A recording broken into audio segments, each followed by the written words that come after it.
Welcome into episode 10 of the title Blood Bowl Empire podcast projects unlimited. It's going to keep adding things as we go on. What we need to do is we need to form a commission on naming this podcast. But first, we have to form a commission to name the commission that will name the podcast, thus creating an Ouroboros of naming from which there will be no escape. Yeah. We should probably start a signal chat. I think that's a good idea. Yeah. From what I hear, there's a couple people at the Atlantic that are open. So there you go. They can help us. They're good with names. So cool. Well, we got some stuff to catch up on this week. We got some catch-up games. We have almost a full week. Like, still have some games lagging because some people decided to go on cruises and have fun. Yeah.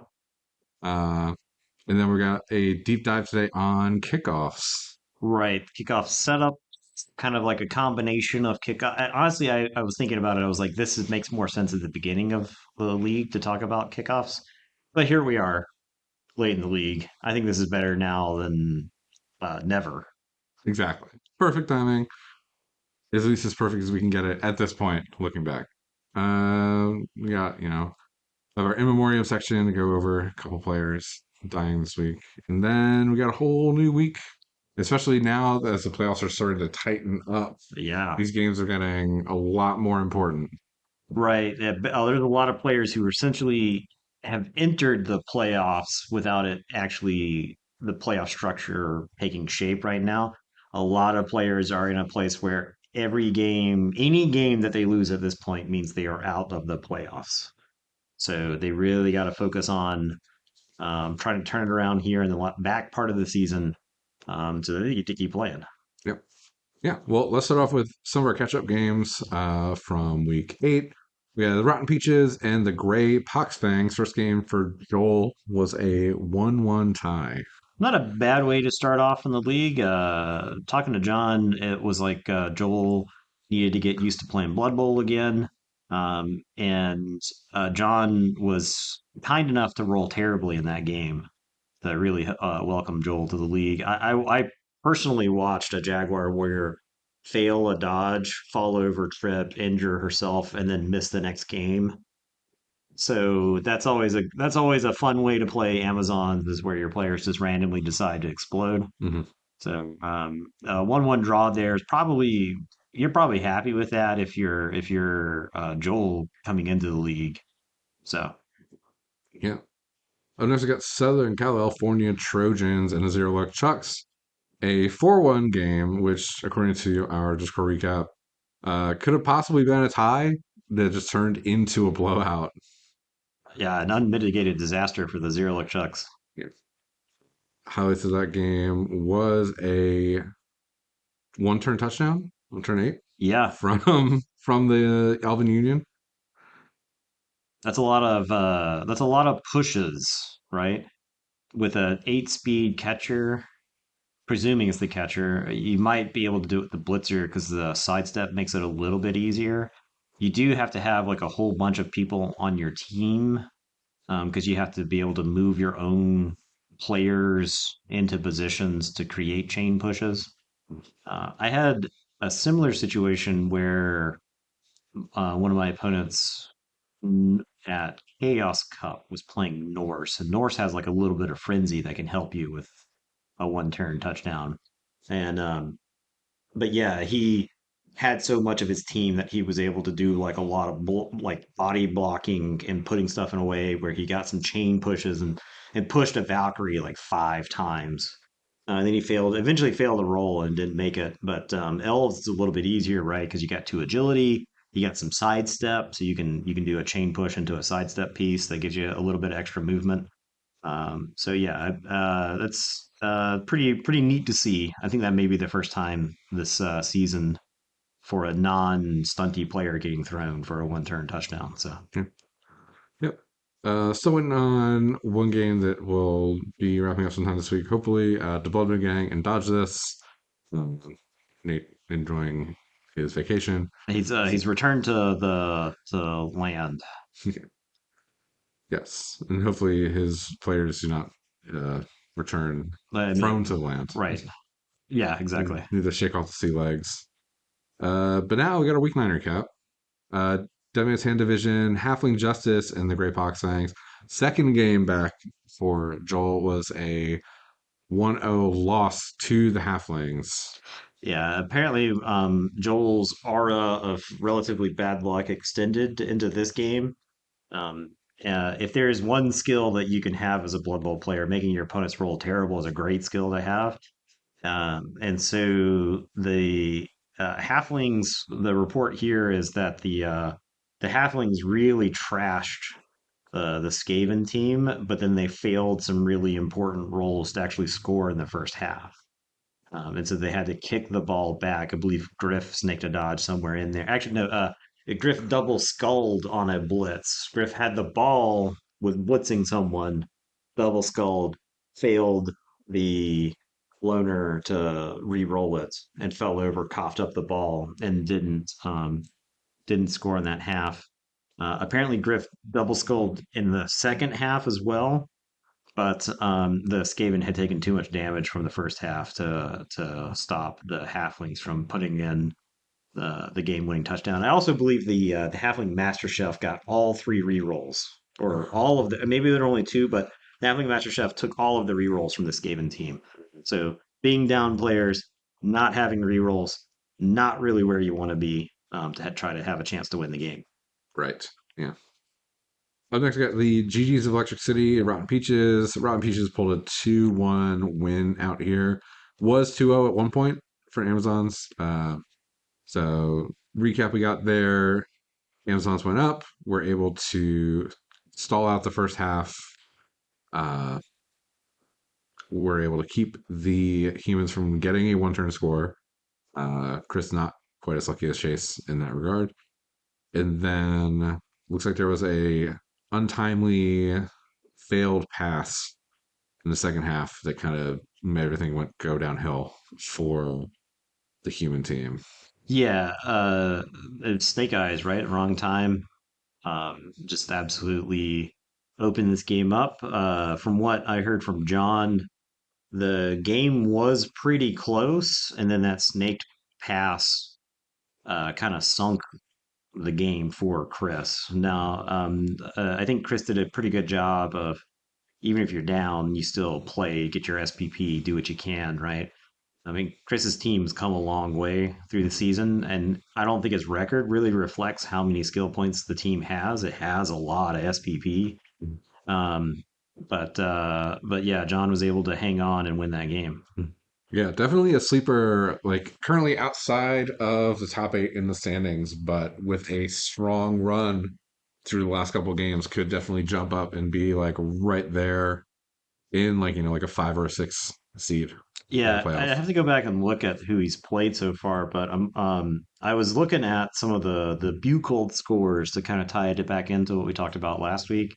But there are some players who have had some absolutely brutal schedules. Mhm. Chris and I believe, both have like the hardest strength of schedule so far in the league. I being even ahead of Chris, but Chris had a really tough schedule, and so uh, I don't think he's not knocked out of the playoff race yet because um, he's only like a win behind you in eighth place, um, and so it'll tighten up for sure down the stretch. Mhm. Yes. One game here in this division we're still waiting on for a result is Teal Terror and the Jolly Rotters. I think that game should be happening I tomorrow. think it's yeah. I think as of the recording, it should be happening the next day. So Yes. And then we get to the continuation of Bloodbath. Return to Monkey and Might of Asgard was a 1-0 win, yeah, but parentheses concession. yes, Because turn 9 concession. yeah, because Austin was only fielding three people, and Yes. so he's able to pull the ripcord on that game and get out of there with just the damage that had been done to his team at that point. There's every chance of that. Like he was having to kick to the ogre team and he was going to have to put his Yeti, an Ulfwerener, and a Valkyrie on the line. And so right there, that's like a ton of over hits on high value targets. Yes, that was a game. Saw little bits of it. Lost some players in the casualty box, and the end of the first half was uh, a sweltering heat to Yeah. take two of the remaining five players, and then no votes returning. Right. So left him with three, able to concede. Yeah, yeah, that was an ugly one. When I saw Sweltering Heat, I thought to myself, "Oh no, Austin's in trouble." Right? And for a second there, he was trading pieces. The problem was he was trading like Norse linemen for Snotlings, Mm. and that's not a great trade, really. You need to trade like three Snotlings per Norse, just off of like team value wise. Mhm. And then once I saw enough damage done to his team, and I was looking at the Sweltering Heat, I was like, he is in deep, deep trouble. Mhm. Sweltering Heat, it's a thing. It exists. You gotta. It's the reason to have extra players on your team. Honestly. Yeah, absolutely. Uh, with that being said, though, it was still like a decent amount of SPP that the Yeah, Norse got. Like, get a couple you casualties. get a pile of casualties out of a Yeah, game. You're not mad at that. yeah. Yeah. 10 SPP for a half a game. Perfectly Yeah, you were on reasonable. track actually for a decent amount of SPP. So Yeah. Next, we got Of Salesmen and Imperial City Retainers. As always, we'll have a more in depth discussion on this for our Substack. We just put up, Fred did another doubleheader recap. So we should be getting this one. This game did just happen as of the time of recording. So it'll probably be later in the week. But that was a 2-0 win for the Black Orcs. I mean, Lots of damage. yeah, Fred had 8 injuries at one point by the end of the game.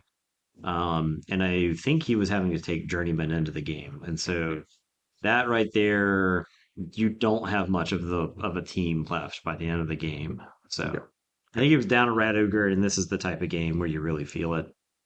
One where you get absolutely bullied, mercilessly bullied. So Yeah. Speaking of players having injuries, with having to take Journeyman, the Book of Grudges, and the V-Stars, it was a 2-1 win for the Chaosdorf uh, squad. Similar thing, like having to take Journeyman, being in that position where you're already only having 11 players on your roster for a game, any injuries just stack up yeah, so hard. yeah, it's different with some of the lower value teams where your journeymen are cheap enough that you get inducements and then you can take star players and you can sort of paper over the fact that you don't really have a complete team. The problem with elf teams, your players tend to get skew pretty expensive, and then the journeymen on wood elves are like 70K a piece. So you got to take three journeymen. That's 210K worth of value, and that's not a lot of room for inducements. And so yeah, going into a game with 11 is not a comfortable place to be, and especially if you're playing against a bash team and their goal is to take people off the pitch. I mean, Mike struck first in that game, like he got the first touchdown, and he injured a couple of hobgoblins, but it just looked like a death of a thousand cuts, which is kind of how a lot of times elves lose, just slow incremental damage, and then you're forced to take increasingly desperate plays, and then you get punished for that. So, Yeah. All right, that's it for Devin's Hand. Snake Eyes, we got your game first. Slaughterhouse 11 and the Great Tree Good Boys.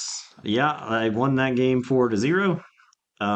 We had, I want to say this was 3 or 4 turns of a very interesting game, followed by uh, me bullying gnomes for quite some time.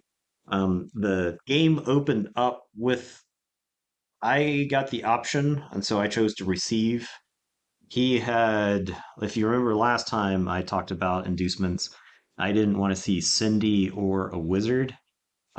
Will was getting, he opted to get 420 in inducements, which I guess was just some sort of meme number, but the he opted for Carla and the new Cree, Willow, and not Willow, Maple. Maple. Sorry, it's the wrong tree name.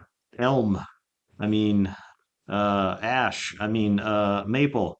So but yeah, Maple and Carla were his picks. And to me, they're good players. Like Carla is a very competent player, and Maple is a very interesting piece. I managed to get some playtesting against it for tournament practice elsewhere. Um, but you really feel the strength difference between 5 and 6, particularly with Maple, Mhm. because it's much easier to blitz. Let's just pick a big guy at random, a blood spawn. If you can blitz Maple with an assist, you're getting 2 dice. Whereas with trees, you need 2 assists with a 5 strength guy.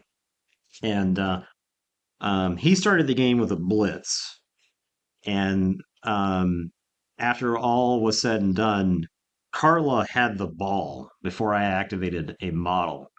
And so I was able to knock her down with a tackle piece, um, and pop the ball loose, but the ball ended up scattering into like Maple's tackle zone.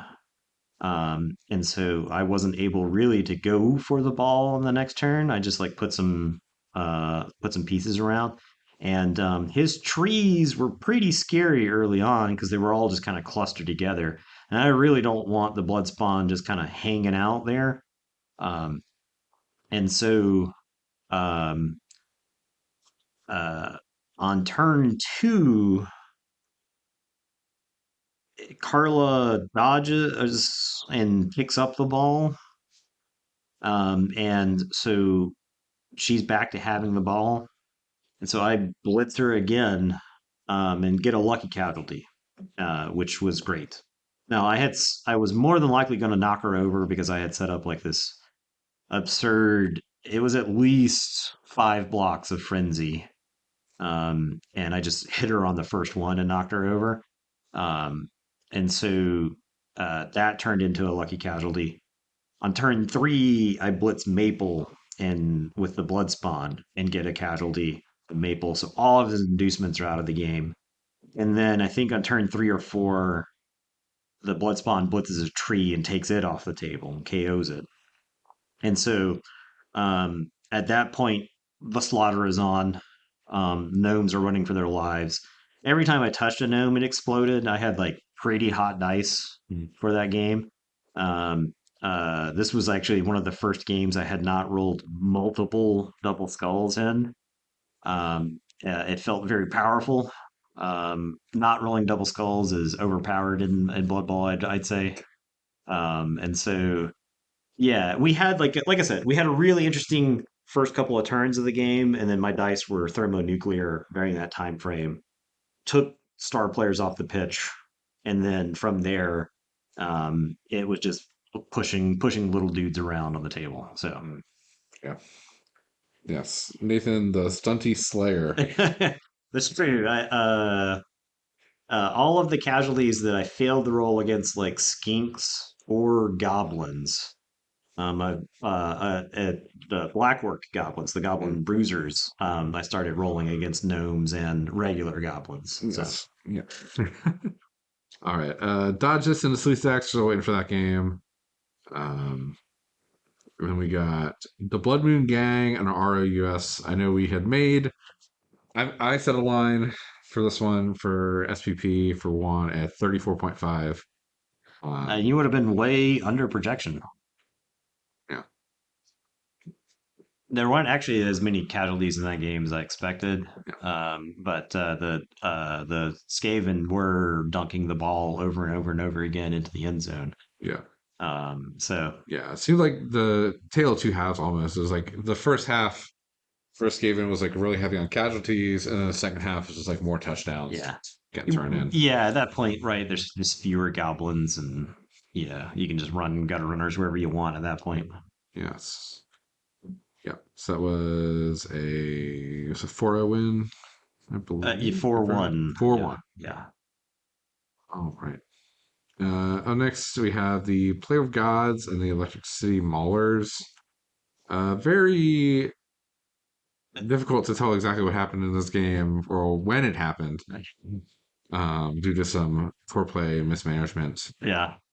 It was a 2-1 win for Plague of Gods. Yeah, I think that's like a little bit of an upset win there. Maybe the matchup on the table is probably favors the Tomb Kings a little bit more than you might initially expect. I felt like there was a skill deficit between the two teams. Like ECM just had way more skills. Mhm. But yeah, I mean, the Plague have an extra big guy plus. I think Karina was taken for that game, right? Mhm. Karina can, if you fail Bloodlust, this is a really interesting thing about Karina. The first time you fail Bloodlust with her, you have the option to just go make an injury roll on someone instead of failing the game. And so you could, if the Dark Elf is in the wrong place, you could just have Karina walk up to the Dark Elf and roll an injury on the Dark Elf. And it does not require block dice. It is just an auto bite. So um with hypnotic gaze and all those mummies, I could see the renegades being in a bad way. And from what I heard, one of the big guys was just an absolute meathead Mhm. in the second half and just failed to do anything. So I believe Henderson's Minotaur just couldn't couldn't buy a roll. And so if you are in a big guy fight and you're down big guys, and then one of your big guys just stops doing anything, you're probably in a bad way. Yeah. Yeah. All right. Up next, last completed game. We're still waiting on the Zero Luck Chucks in our lyrics game. But the Southern California Trojans and Bad Moon Rising is a 1-2 loss for the Trojans. Jim getting back. Being you don't want to be in that position of having to play Jim the week after a loss. Yeah, yeah, Jim just went back to the Jim playbook, it seemed, from yeah, the score. So yeah. And Jim actually ended a pretty hot win streak for Chase. Chase had like a 5 game tear, absolutely in the middle of the season. And I mean, it doesn't look like either of these teams really did a whole lot of damage to the other, right? So this was probably game of the week. Like there's a lot of indicators that this should have been game of the week anyway, right? yeah, Jim and Chase is a season one championship matchup. Um, Jim won that game 2-1, I believe. Um, and so yeah, yeah, it feels like Jim's like a little bit back to form. yeah, that's going to be this very high likelihood that that's not the last time they meet Oh yeah, yeah, this season. right, right. So Could meet in the playoffs for sure. yeah, Um, right, and I think somebody's road to the championship is through either one of these teams, right? mhm. Yeah, I think the best hope for everyone would be that they end up in the same bracket. So Yeah. because they might just be gunning for each other at this point. Have I described the sniper problem on the podcast before? I don't believe so. I have I described the sniper problem to you before? Uh, that I believe has happened at some Okay. point. I All understand. right. All right. So, for those listening at home, the sniper problem is like this thought exercise that like you could the where I heard about it was somebody who applied for a job, and that was one of the questions they asked in the interview. And the sniper problem is posited as this: you are in a sniper contest with two other snipers. Okay. And you get to shoot first. The problem is that you are only 33% accurate. Um, there's a sniper that is a little bit faster, or sorry, a little bit slower, but a little bit more accurate than you. And they're going to, you know, that they will shoot second. And the thing is that they are going to shoot the third sniper, who is the slowest sniper, but the most accurate sniper. All right. The other two snipers are aimed at each other because they don't consider you a threat yet. They're aimed at each other. And so the second sniper has like a 50% chance to make the shot. And the third sniper has a 100% chance to make the shot. And the question is where do you put your first shot? Okay. Jim is the third sniper. All right. Gonna take a little bit longer, but he's like very, very accurate, right? Like he's not gonna miss if he's got the chance to come after you. Um, and so now I believe the numbers I gave you are correct, but the way it works out mathematically is that your best chance of winning this conflict is to intentionally miss your other shot, miss your first shot, because the second sniper has a chance to hit the third sniper. If you take a shot at the second sniper and you take him out, you lose instantly because the third sniper kills you. If you take a shot at the third sniper and you hit him, then the second sniper is more likely to take you out than you are to take him out. And so what you do is you miss, and so that you've got your best chance um, at taking out the other people, um, and because that increases your chances of success. Because you end up with more shots on the third sniper by intentionally missing your first shot. Um, and so the reason the sniper problem, I always refer to Jim as the sniper problem, is in that I want other people to take their shot at Jim Mm-hmm. before I do, usually, because I think my best chances of success are he is weakened from some sort of conflict before I have to fight him at full strength. So Right. Yeah. there you go, the sniper problem, everyone. Yeah. One more recap from Chase's recap in the Discord from his games was, and I will quote this directly: "No one had fun. Blood Bowl is still awful." Uh, Yep, incredible recap. yes. Yes. See you next week. Yeah. Last game for this week was the interdivisional. That was my game against No, the Shaman Undead. It was kind of a weird game. It was a tie. Um, Unfortunately, I think both of us wanted the win. And I was putting Morales in a place where he had to fight for it. Um, Basically, I won the kickoff, received the ball, and put the death roll on a field because that was my plan going in. Was like, if I get the kickoff, death roll is just going to sit there and cause as much mayhem in the middle of everything, get tied up, and did pretty well. Was able to work its way up the line and get downfield a little bit. Um, and on turn two, he stood up a mummy, blitzed a dwarf, and was able to get it away to get enough assists to get 2 dice with the other mummy on a death roller. Blocked it down, rolled a 10 for the armor break, which got there with Mighty Blow, and then rolled a 10 on the injury, and then put it out with an injury for the next game. Um, my I was like, absolutely not going to apothecary that because even if it came back, still have to roll. And I think an apothecary at this point in the season being used for something that's getting sent off, not really worth it because Yeah. if it's going to be off the pitch the rest of the drive, and it's like you Yeah. have to roll a 6 to It even get doesn't it have back any in. casualties, right? Correct. Yeah, So it's just got like an MVP on yeah, it. yeah, not enough of an investment to make it work. Yeah.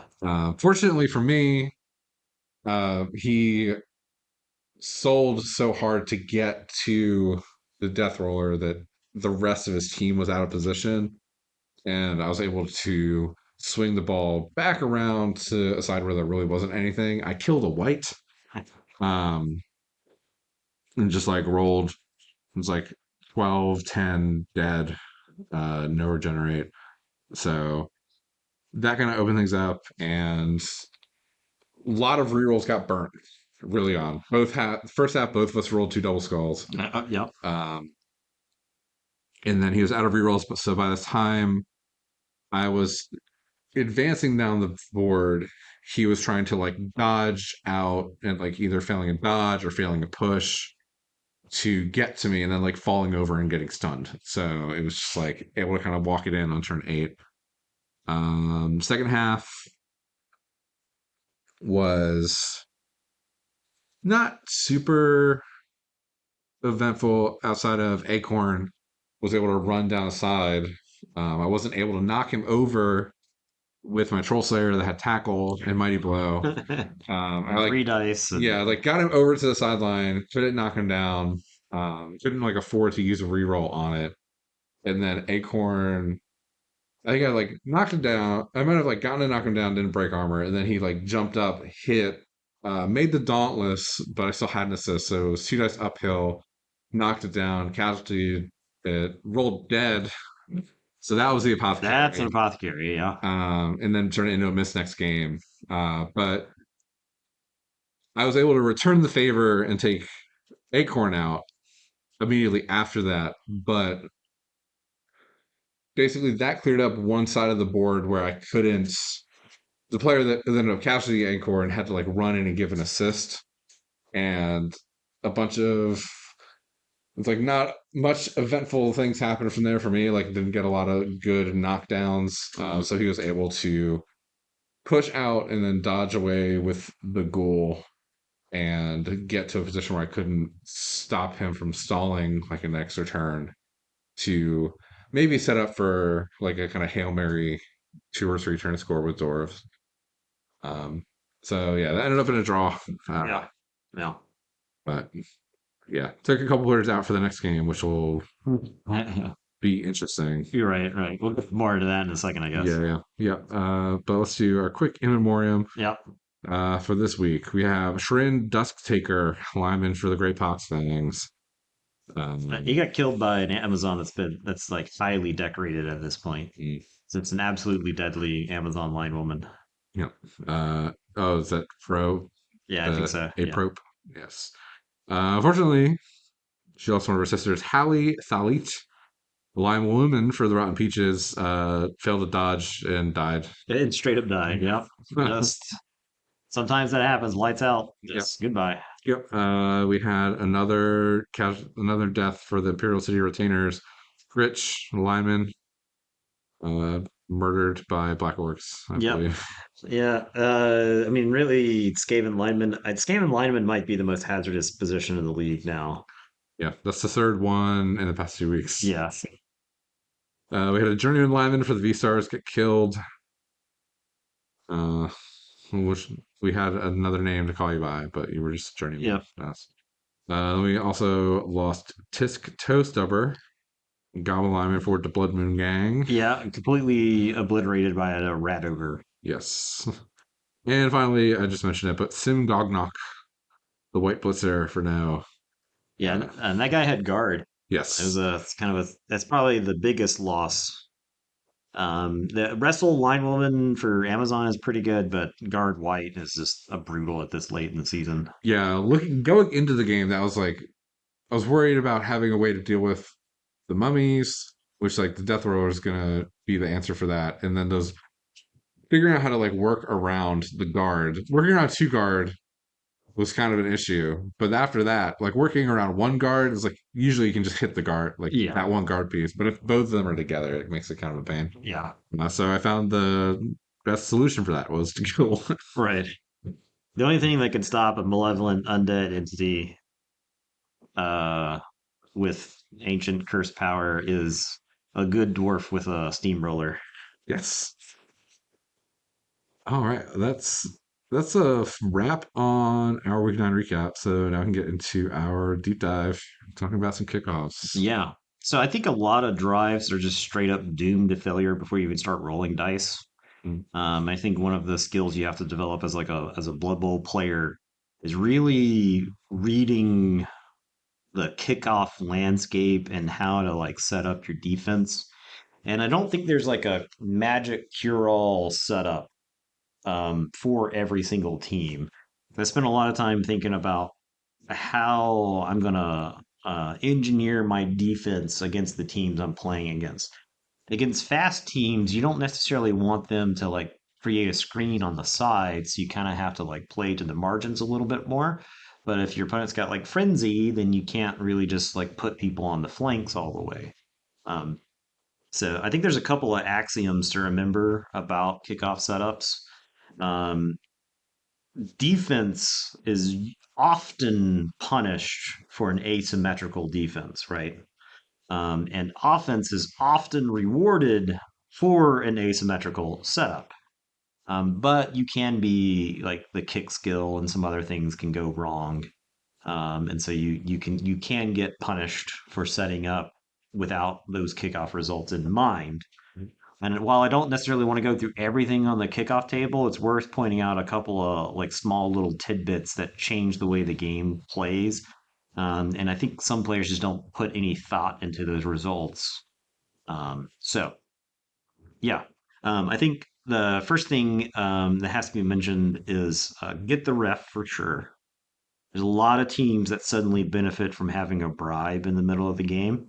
Now you don't know when you're setting up that you're going to get a bribe, but knowing that you can start throwing a couple of fouls with a little bit of a get out of jail free card will certainly change the way that you have a drive develop, right? And then I think timeout is another one of those where it shows up at inconvenient times for one player. Mhm. Um, it either gives you an extra turn or it can steal desperately needed time from you. There's a lot of times where like an opponent may be forced to score early in a drive and then they set up and then they get timeout and then suddenly you have one less turn to answer. So it's hard to plan for timeout, but it's something you can certainly pray for. Mhm. Yeah, that's something I've found in certain games, like especially like draws, like early draws in the season, was like if I was up 1-0 and then all of a sudden it gets tied, it's like I am setting up with like you can set up a lot of times to like anticipate a bad outcome. Like you can set up in a way to mitigate a blitz or, having it where you can plan like, oh, if one specific person gets hit by like a vicious ref or something, like have a way to kind of work around a scenario like that. But then a lot of times you find yourself like, I am setting up in a way where I will get this timeout. If I get this timeout that I need, I can score. Um, and Yeah. that's the thing I think too is like you have to use that to in the middle of a game, you have to like use that to your advantage or Yeah. whatever. Well, it's a card game concept, right? Play to your outs, Mm, right? A timeout, quick snap, blitz. Those are all outs on the kickoff table, right? mm, And so I think I think sometimes you just have to set up for them and just pray you hit the result, right? That is the way you win this game. And yeah, uh, I think that's probably one of the biggest skills to learn in gaming, and this is applicable across a wide variety of games. Is the how do I win from this situation? If you can visualize what that looks like, and you can do what you can to create that scenario, you'll be surprised by how many times it can work out. yeah, yeah. And going back to like the opening kickoffs and like setting up. I know we talked about this a little bit in preparation for the episode, but it's like if you are kicking off on the first turn, like you are setting up defensively for your opponent to kick off at the start of the game. That is like your one opportunity in the game that is almost entirely reactive to be working with perfect information or as close to perfect information as you can get in this game. So use that to your advantage. Exactly. Right. Yeah. Um, Once dice start rolling, that's where you have to adapt to what's going on. And setting up with that in mind, right? Uh, that very first defensive setup, and it's going to happen to you half the time, right? A lot of people like to receive very first because they want the first opportunity to hurt your players. This is the first time, and it might be the only time in the game where you get to do something with the board that doesn't require rolling dice. So planning for that, planning for all of the dice to come, this is a perfect opportunity to do that. And it's not going to exist after that moment. Once it's done and you start rolling kickoff stuff, everything's going to disintegrate from there. Um, but you can at least spend some time thinking about how a blitz will help you, or how high kick can kind of mess with like your setup, or a quick snap. Suddenly you've got people where you didn't necessarily want them, but you can anticipate it, right? So yeah, very powerful um, thing to do. Sometimes your opponent is just lights out with their dice and they just peel people right off the pitch. I remember playing Vamps, and when I was playing uh, with vampires, I would have setups where my opponent would go 4 for 4 on armor breaks against thralls, and one of them's casualty, two of them are KO'd, one of them's stunned, and I have to start the drive with way less people than I expected. But I mean, that's my axiom for kickoffs is don't put anything on the line that you can afford to lose, right? Because just plan on your opponent smoking the people that are on the line. And you'll be pleasantly surprised when your guys live or your opponent does no damage to you, right? You have your full resources to use. Yeah, that's definitely a thing. One other point I'd make on this too is like it's easy with something like a kickoff to like kind of thing could be very heuristics driven, where you're like, this is a setup I use. Like I have like a small group of setups that I use. Like this is what I use if I'm playing against a bashy team. This is what I use if I'm playing against like a more agility based team. And you just like go set up in those formations. Um, and I think that's the thing is like I think it's good to have a base point to start from, but you need to be still observant of what's going on and being able to adapt. Like that, a situation that came up for me recently in a practice game for a tournament was playing Amazons against Orcs.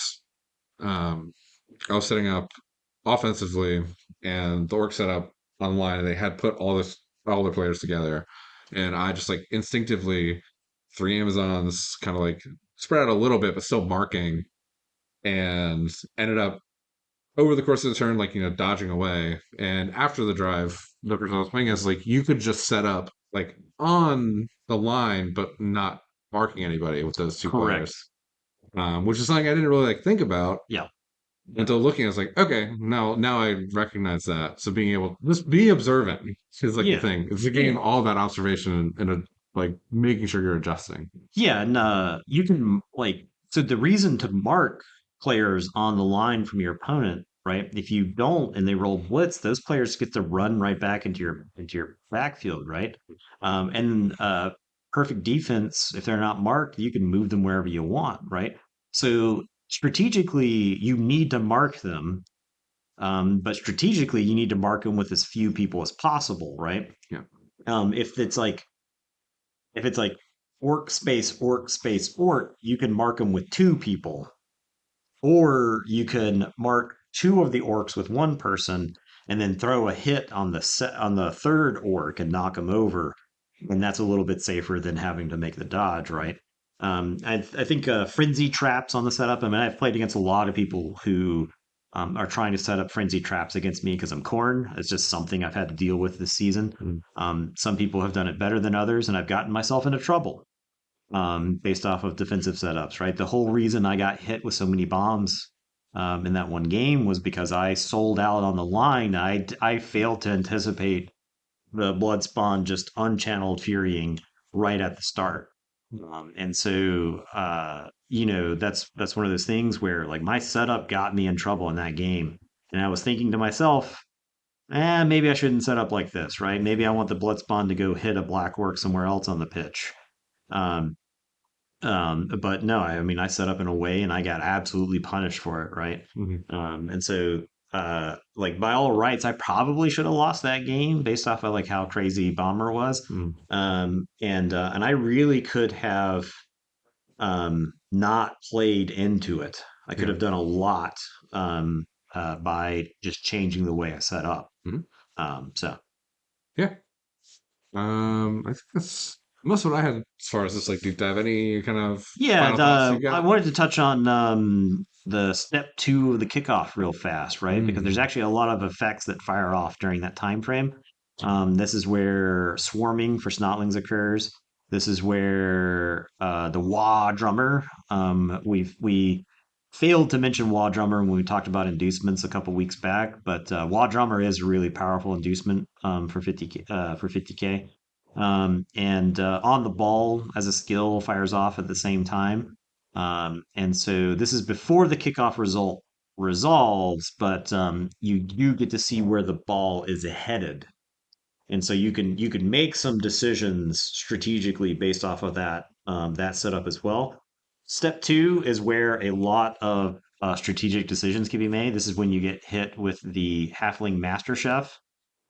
So if you know how many rerolls you've got to work with, you can make some decisions based off of like where you want to spend them in the drive.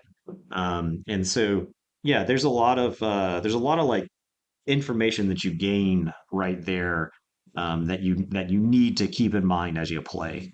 So Yeah, absolutely. Well, hopefully you take this information and use it on your kickoffs. If you're playing a very defensive team, hopefully you don't have as many kickoffs to worry about. right, right. That's And kind of that's the game, I right? mean that's the thing with like both Skaven and Elves. You actually the faster teams get disproportionately rewarded for blitz Mhm. compared to the slow teams, right? It's real easy to get a gunner runner into the backfield if you roll blitz, and so like you kind of want to see more kickoffs with some of these teams, right? Because you can end up in a snowballing effect where you put the ball in, the defensive roles on the chart are more powerful than the offensive results, right? So if you hit one of those defensive results, then guess what? Boom, you get to keep your foot on the gas. Yeah. As someone who got blitzed twice in consecutive kickoffs at the start of a game by elves, I definitely feel that. Yeah, Yeah. Well, all right. Let's kick off. We'll just kick right into week 10. This is we're down to the wire for some teams. Like these are that's true. lots of must-win games going on. Starting with Dead Man's Hand Division, the V Stars of Salesmen. Wood Elves fighting for spot in the playoffs against a Black Orc team that's really been driving some momentum. Yeah, right. John is on a tear. I did want to mention I'm not trying to curse people with the announcement curse, but Jurgen, he's got a 4 game win streak. He's really built some momentum. His team is getting lethal for its cost, right? The full value of the team right now sitting at 12.95. The Black Orcs themselves, you've got 4 of them with block now. 2 of them got Mighty Blow. You've got a random block Goblin, which is insane. Um, You've got sneaky gets. You've got random tackle on goblins. Like this team is looking pretty good. Um, High value. You have one idiot troll who can't seem to get anything done. Who I believe actually looks like that troll got the first star player points that it's earned last game with a completion. So 11 more completions and you can get block. My understanding after talking to Jurgen last night was that the lack of SCP is by design. Okay, So it's funny, funny. yeah, yeah. Next we got Imperial City Retainers and Return to Monkey. We got one player coming in who's had 3 linemen die in the last 2 games, and One player another who's player. who's been sending people to the hospital. Yeah. Yeah, I mean, I don't know what to tell Fred here. other than whatever you're doing, stop doing that. Start playing better. Not to. I'll dial it back. I'll dial it back. I'll dial it back. Yeah. I mean, the thing is like you can, in Fred's case, you can bully the snotlings with basically everybody, and the Noblars on the team don't stop you from dodging. So you can use your gutter runners to dodge. If your gutter runner is getting hit by an ogre, there better be a good reason for it. That's what I'm gonna say. I do think ogres are going to struggle to stop um, the uh, the ogres are going to struggle to stop the Skaven offensively, Mhm. just because gutter runners can run laps around the whole team, and I think that's to it is to your advantage to pull the ogre team apart. Mhm. Right, you don't want all of the ogres together, and you don't really want to use your linemen. Um, like your linemen are better off dodging away from ogres. Don't tie them up. Don't mark ogres with 8 armor people. It will end badly. Yeah. Yes. Yeah. We'll see. We'll see if Sean can continue his season of not having any losses.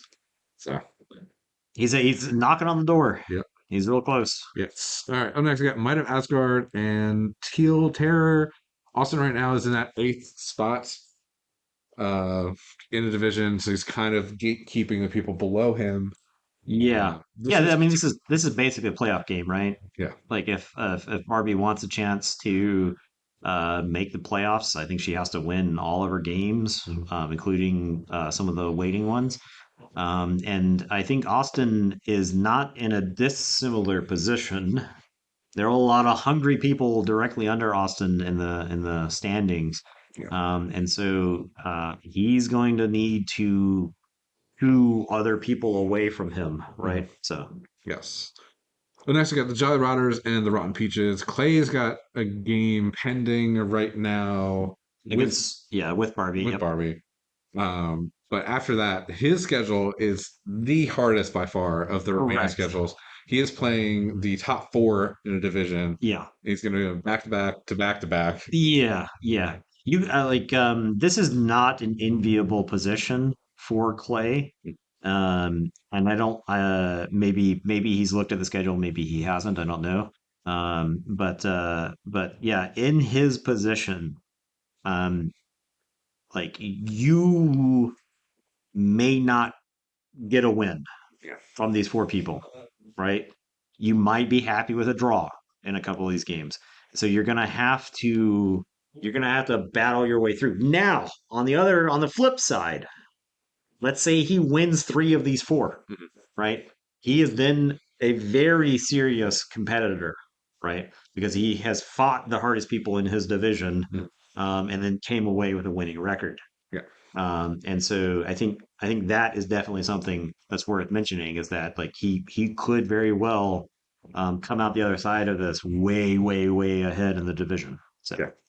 Yeah. I think one other aspect of this is going to be looking at not just by record, but by damage inflicted. Um, these teams that he has left, two of them are top five in casualties inflicted on their opponents. And then you've also got Sean, who has made a big run. If he had been rolling in the first half of the season, as well as he's been in the last couple of games, he'd yeah, be on that list. right. And then you also have the Blackwork team that not just doing casualties, but will like foul players out of the game. Correct. So Yeah. that's like a scary place to be. Not enviable at all that position.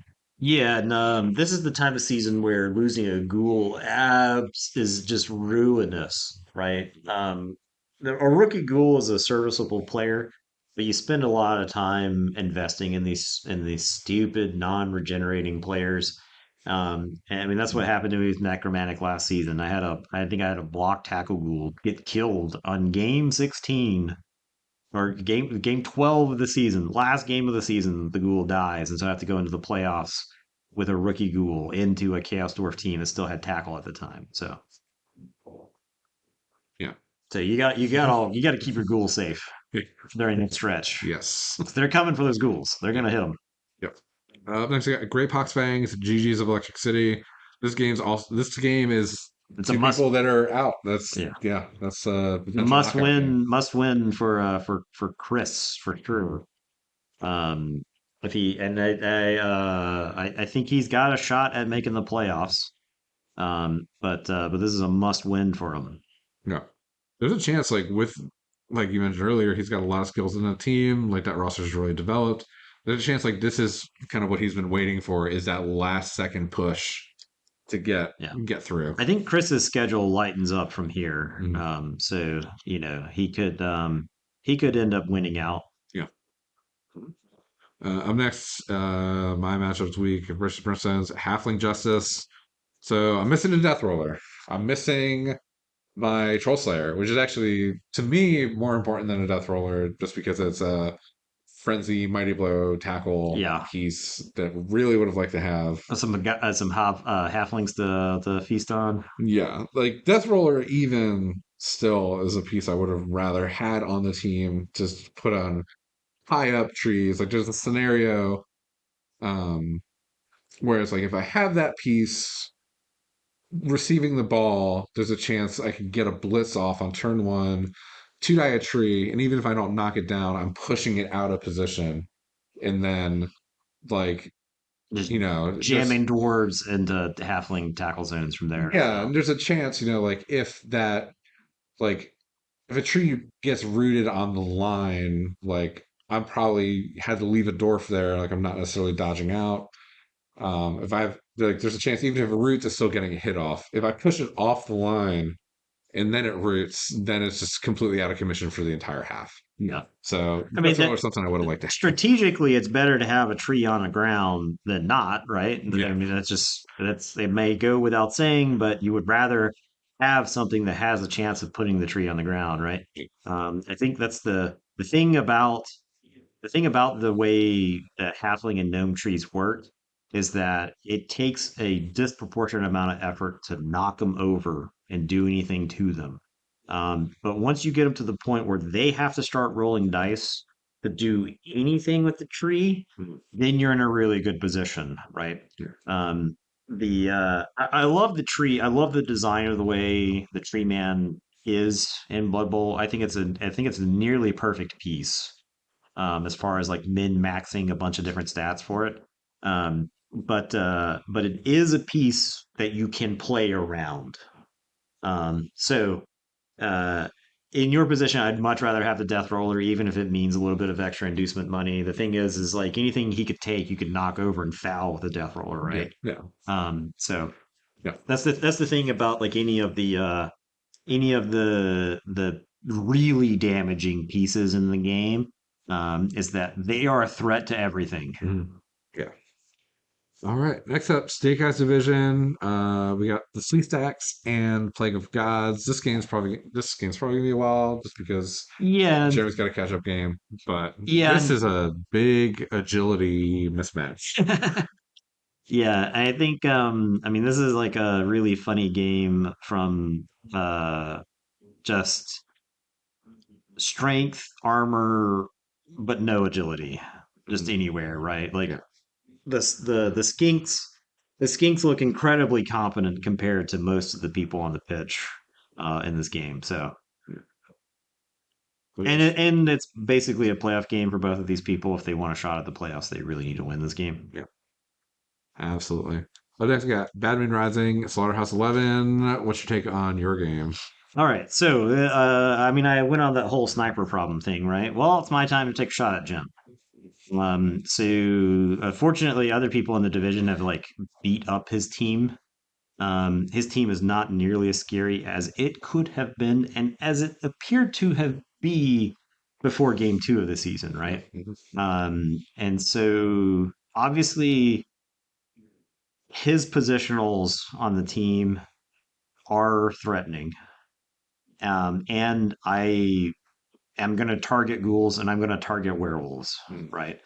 Um, so the flesh golems, like a lot of this is like setting up a mismatch on the pitch, right? Like I don't want my bloodseekers tied up with zombies the whole time, right? But obviously my bloodseekers are much better trying to bully the positionals. like Bloodseeker into a white isn't amazing, but Bloodseeker into white is way better than Bloodspawn into white because that's just so many dice, and plus like sidestep is annoying. It's interesting because like on paper our teams have like very similar stats in a lot of regards. Like I've got slightly more offense than he does, which makes sense because I've got more pieces who can actually move the ball. Mhm. Um, Whereas his team has given up fewer touchdowns, which also makes sense because he's got more defensive skills. Mhm. So um, yeah, I mean, I think I've got a lot of things that are to my advantage in the game. He's going to get some inducements, and I don't know what he's planning to do there. Right, like right now, he's got enough to take like a wizard, which I don't love playing around, but at least it's only a once per game thing, right? Right. Yeah. So Yeah. Oh, right. And just we got No and Zero Luck Chucks.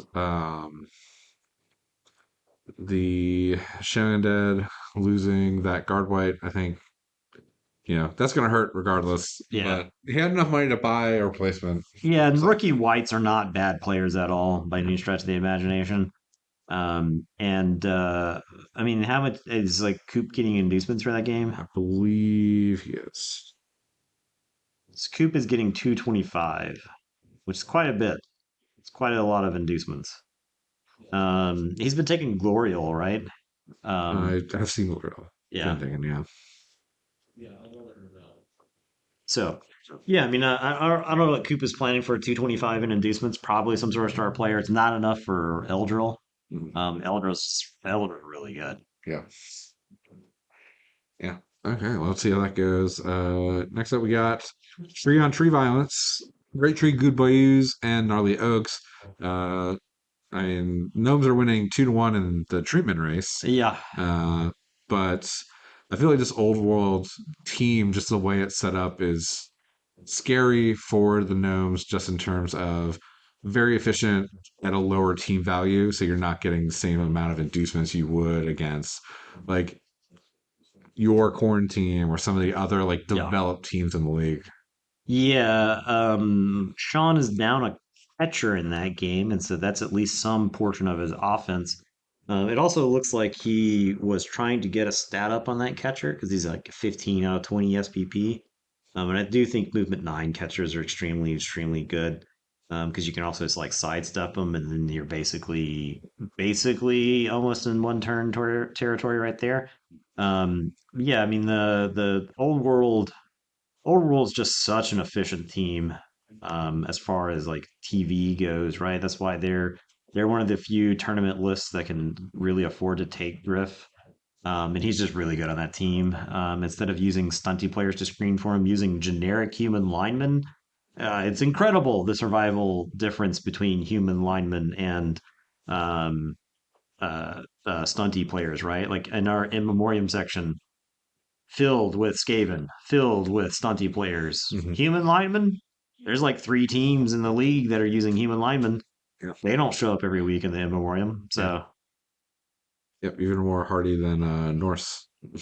yeah, Yeah, yeah, that'll be an interesting one to watch. That might be potential like up there as far as games. could be a Your game of game's the week. probably game of the week, Yeah, I think so. I think a but lot of people would probably lean towards mine, and I think a lot of it comes down to dice, really. yeah, So yeah. Let's get the Southern California Trojans and dodge this. Uh, Nate is far behind, but he's gonna catch back up.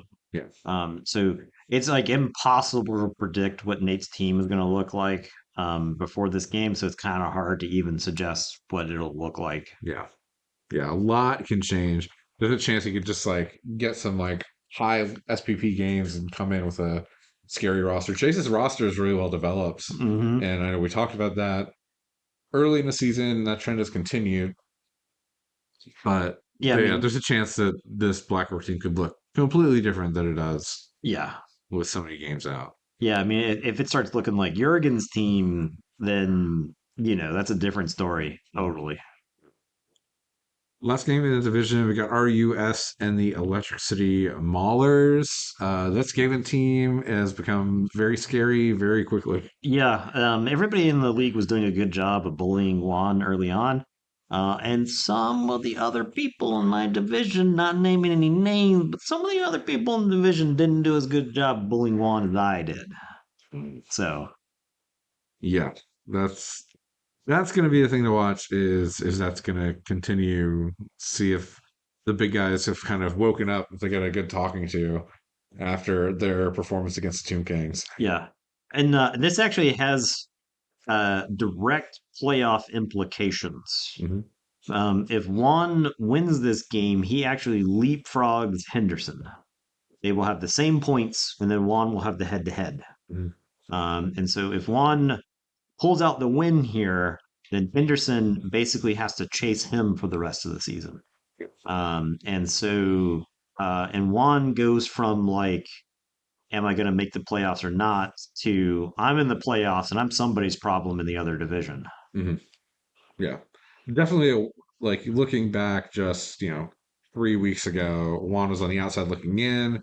He was down near the bottom, and then rattling three huge wins off in a row to get to this position. That'll be definitely another game to watch. Oh yeah, yeah. I think that's a potential for a pretty good one Yeah, for sure. yeah. One that's probably will not be quite as good. Our interdivisional game, last game to talk about for the week. Got the Blood Moon Gang and Book of Grudges. It's the Chaos Doors don't have tackle like they used to. That's true. You know, I got a feeling this is one of those games they really gonna wish they had the tackle still. Yes. Like Warren's team, this Goblin team is looking like it's gonna be out of contention. There's a chance, obviously there's like one more game out, but there's a chance it could be out of contention this by this game. At which point I think you get to have a little fun, Yeah, hopefully, and just work to make the rest of your season as painful as possible for your yeah, opponents. yeah, exactly. You can say, I mean, that's the beautiful thing about Blood Bowl, right? You can say, I don't need to win the game. I just need to make sure you have a miserable time. Yes. And Warren's really got that opportunity remaining for quite a few players. Yeah, and it looks like his team currently with the distance he's getting, he could be looking at like Morg and a couple bribes. Morg not being as good against Ironheart Skin, but if he gets his hands on maybe like a Bull Centaur and knocks it over, especially a certain Bull Centaur with an armor down, um, Yeah, yeah, exactly. that could be appealing. Yeah, there are a lot of juicy targets on Ide's team. The Ironheart skin, not as much to foul, but anybody those that Bull Centaur with an armor down or the regular Bull Centaur, like those guys are fair game. Yeah, or even a Minotaur. Yeah, Minotaur also like not exactly soft, so Yeah, so that'll be an interesting one. Um, we know what the funny thing would be that could happen there. yeah, oh yeah. So yeah, well, that like wraps up our preview. Any kind of closing thoughts for the week? Yeah, I mean, this is where the league gets really fun and interesting, in my opinion. I enjoy like all parts of the league, but I really like it when games matter a lot. And the last several weeks of the league are where stuff that wins or loses the playoffs starts happening, right? Losses here matter more. Um, Players that get hurt here hurt more.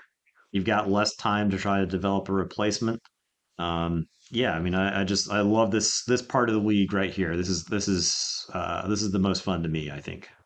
Yeah, yeah. Especially, I think next week we're gonna have a much clearer picture of what playoffs look like. So it might be less of an emphasis on game recaps and more starting to get into the math and talking about like Yeah, the exactly. matchups that matter, people who are in, who are out, like what seeding's going to look like. That'll be just super Right, right. interesting. Because So there's definitely a bit of gamesmanship, right? Like you could, if you wanted to, you could throw a game, right? You may still want your FPP and you keep your team safe, but if you think you've got a more favorable matchup against somebody else in the other division, maybe you throw the game. But me, I think you get punished cosmically if you do that type of thing. Mhm. So I play every game to try to win it if I can. I want to squeeze every bit of casualties, every touchdown that I can from a game, if I'm allowed to. Yeah. So Yeah, awesome. Well, that's going to wrap it up for this week. Hope you've been enjoying listening to it. Make sure, if you want to keep hearing us do this, give our YouTube channel a subscription, give us a follow and a like wherever you're listening to this. Also, make sure to check out our Substack. We got some articles from Fred up. I'm sure we'll be getting some extra content on there soon from some other people in the league. And as we get closer to playoffs, we'll have some more new content, maybe some coverage for some of those playoff games will be in the works, which will be super fun to dive into. And I hope I'm not just like throwing this on the coast, but that's the plan. I think we've streamed games before, so that'll be super fun. And yeah, we will see you next week. all right. Goodbye, everybody.